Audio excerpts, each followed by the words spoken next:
So the first practice, I wanted to start with this one, is end of shift shutdowns, because duh. I mean, of course, you turn out the lights at the end of the day. So what I wanted to do is show how this manufacturing company, I'm not going to use names just to protect the successful, how they looked at this not as a activity, but as a process, as a continuous improvement process. So what made this successful? Well, they started with a weekend energy audit. They're like, what needs to be shut down? So went in on the weekend and just made an inventory list of everything that was drawing power over the weekend.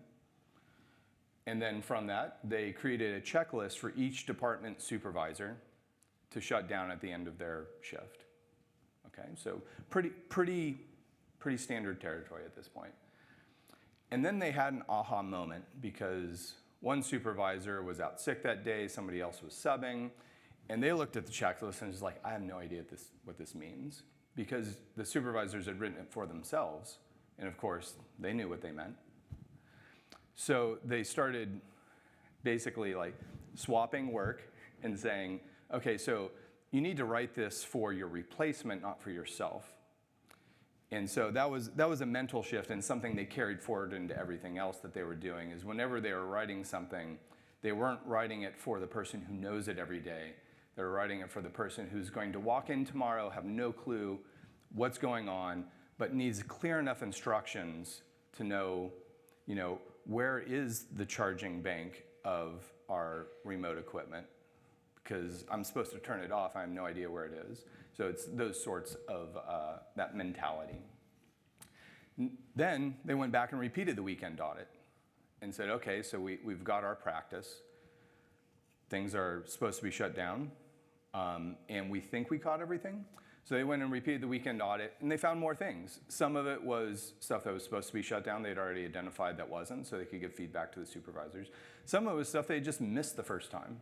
So looking at that as a continuous improvement process allowed them to, among a couple other things, achieve a 30% energy reduction, largely electricity, a little bit of natural gas. And so, this is in California, I mentioned, so energy prices are pretty high. So that's some real money every year that they can improve, as well as some saved wear and tear on the equipment. So it was very successful. So now let's zoom out for a second from that particular one. What are some general lessons we can take from that? One is just start small. Just make a few observations. One of my professors in college was fond of saying, in a very Yogi Berra-esque sort of way, if you make a few observations, you might see something. And so they just went in on the weekend and they had a clipboard and they wrote down a few things. So simple, just make a few observations, you might see something. Another thing they did is they learned to write instructions for the new guy. Don't write it for the incumbent. Don't write it for the person who knows it every day, and especially don't write it for yourself, because you know what you meant. And then the last general thing is to use any process, this as an example, as a scaffolding for improvement. The way we'd say this at Toyota is everything is written in pencil. Even if it's a Word document, conceptually, it's written in pencil. Whoever's using it has the authority to go in and edit it to make it better. So to not look at these things as static.